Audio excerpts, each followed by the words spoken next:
So look, I'm not gonna lie, I think we all got played. All this time we've been chasing mirrorless perfection that comes with more speed, more features, more updates. Somehow, a lot of us have forgot why we started shooting in the first place. We essentially traded soul for specs, and now a lot of people are starting to wake up.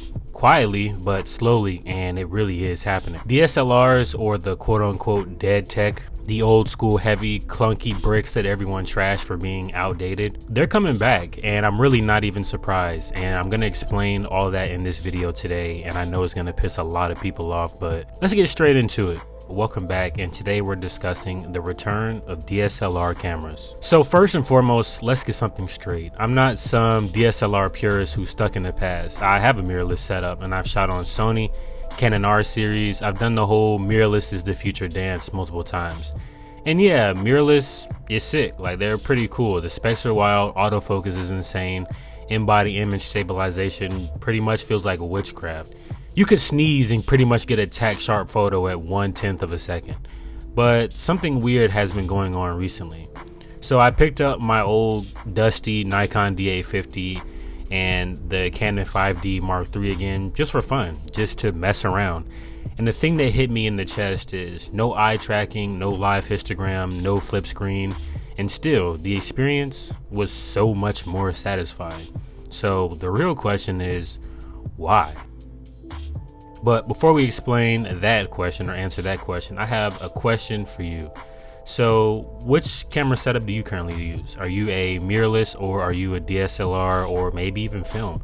I just like to know what cameras people use and what they prefer. So let me know in the comment section down below which side of the stick you fall on. And also, if you want to include what you use or what you shoot, feel free to add that as well. I love to take a look to see, you know, what type of photography people do that end up tuning into these videos. So appreciate that. So back on topic. The industry told us that DSLRs were essentially over, and it was pretty aggressive. Retailers pretty much pulled them from shelves. Influencers mocked them. Even camera brands shifted R&D away from mirrors as if they were toxic waste. But guess what? That didn't stop people from shooting with them. They just stopped talking about it. Now on forums and street photography groups, even in client work, people are quietly switching back to DSLR cameras. And ironically, it's not for the aesthetic. They're doing it because it feels better to shoot on a DSLR. So let me say this loud and clear so all the trolls really don't explode. On paper, mirrorless is better. I mean, it's pretty obvious. They've got a lot of features, they got a lot of assistance, and the features that they have do make photography a much more enjoyable and easy craft to take part in. There, I did say it. But since when did better mean more meaningful? You can shoot 30 FPS raw bursts, have 7 stops of stabilization, and track someone's left eyebrow across a dance floor. Pretty cool. But I've seen people do all that and still end up with soulless plastic photos that feel like they were generated in the lab. Meanwhile, I've watched photographers on ancient DSLRs shoot weddings, portraits, travel, you name it, and a lot of these images really do get that feeling that they are alive. Why? Well, I feel like it's because they're in the moment and they're not buried in menus, live previews, features, and all of these other little things that kind of take your focus away from the real main goal. So now this is the part where a lot of you probably are going to get angry. And it's because nobody wants to admit it. Mirrorless did make photography easier, but it didn't make it better. It made it faster, but it didn't make it deeper. It's like turning every artist into an efficiency robot. And don't get mad at me on influencers who buy an R5 just to shoot an auto. It's like they're out here flexing a full frame mirrorless setup like it's an NFT. Meanwhile, there's some 17-year-old making fire on a Rebel, T2i or a T7 with a 50mm 1.8. And I really want you to let that sink in before you just hop in the comment section and start saying angry old man shaking his fist in the cloud. Because 1, I'm not old, and 2, I'm not angry. So let me tell you a little something. A couple months ago, I was shooting in the mountains on an old Nikon D850. No screen preview, no live view, just my eye, the glass, and the light. At one point, I snapped this portrait of my friend, wind blowing, soft sunset, and it was real emotion. I didn't even check the back of the camera because I pretty much felt the shot land. I knew all my settings were right. I knew my composition was pretty much dialed in.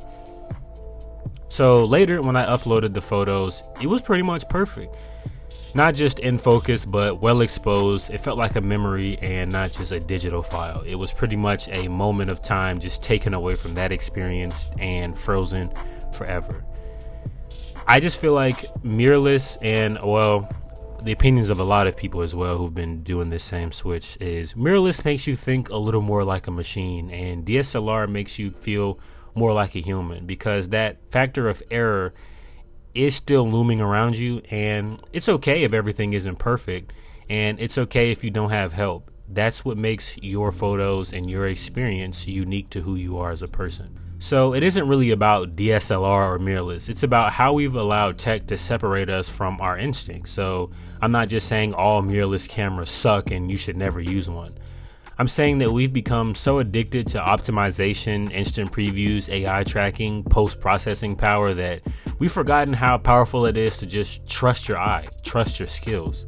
DSLRs don't really babysit you. You have to know your settings, you have to know to be present, and it's not easy, but maybe that's supposed to be the whole point, because without struggle, there is no art. So people always say, oh, you just like DSLRs because you're nostalgic.